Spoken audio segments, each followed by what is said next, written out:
Hello बच्चों, आज हम डिस्कस करेंगे example number 7 for exercise 1C।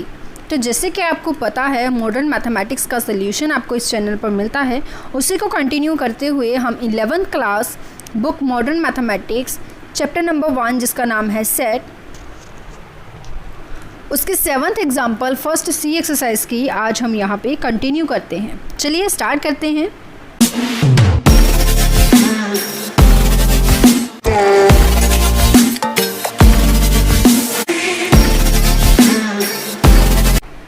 ये बहुत ही सिंपल और इजी एग्जांपल है, पर मैंने एक बात हमेशा नोटिस की है, इसमें कहीं ना कहीं हम सब कंफ्यूज हो जाते हैं क्योंकि हमें ये डिफरेंस नहीं क्लियर हो पाता कि आखिर सबसेट में और बिलोंग्स टू में फ़र्क है तो है क्या। तो मैं सबसे पहले इस क्वेश्चन को सॉल्व करना नहीं शुरू करूँगी। मैं सबसे पहले आपको ये एक्सप्लेन करूँगी what will be the difference between the belongs to and a subset. क्योंकि हमें पता है जो सबसेट है वो एक सेट होता है, वी ऑल नो दैट। हम उसे नाम ही सबसेट बोलते हैं तो मतलब वो एक सेट है, और जो एक सेट है वो हमेशा कर्ली ब्रैकेट्स में रिप्रेजेंट किया जाता है।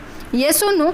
अगर मैं कहूँ कि मेरे पास एक सेट है दैट इज़ 1 2 और उसका एक सबसेट मुझे लेना है, तो हम उसका कोई भी एलिमेंट अगर लेते हैं तो उसे कर्ली ब्रैकेट में रिप्रेजेंट करते हैं।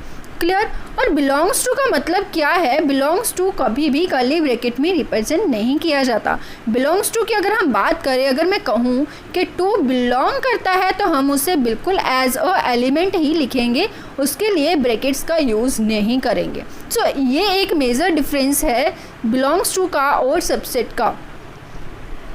चलिए अब इस क्वेश्चन को डिस्कस करते हैं और आपके सभी जो डाउट्स हैं वो क्लियर करने की कोशिश करते हैं। चलिए जी, यहाँ पे एग्जांपल नंबर 7 आपके सामने है और यहाँ पे मुझे एक सेट गिवन है दैट इज़ प्रॉपर एक सेट लिखा हुआ है। उसमें अगर आप ध्यान से देखें तो 3 कर्ली ब्रैकेट के अंदर एलिमेंट्स लिखे हुए हैं। एक है 1 2 3, सेकेंड इज़ 4 5 एंड 6 7 8, और ये सभी एक कर्ली ब्रैकेट में लिखे हुए हैं। तो इसका मतलब पता है क्या है? इसका मतलब ये है कि ये पूरा का पूरा एक एलिमेंट है। This is our second element and this is our third element. चलिए, और हमसे पूछा गया है ट्रू और फॉल्स, तो कौन सी स्टेटमेंट ट्रू है और कौन सी स्टेटमेंट फॉल्स है। तो सबसे पहला क्वेश्चन हमारे पास है, क्या 1A से बिलोंग करता है? अब 1A से बिलोंग कैसे करेगा? हमारे पास तो A सेट में कहीं 1 है ही नहीं। अगर आप ये सोच रहे हो कि मैम ये रहा 1, तो नहीं, गलत सोच रहे हो।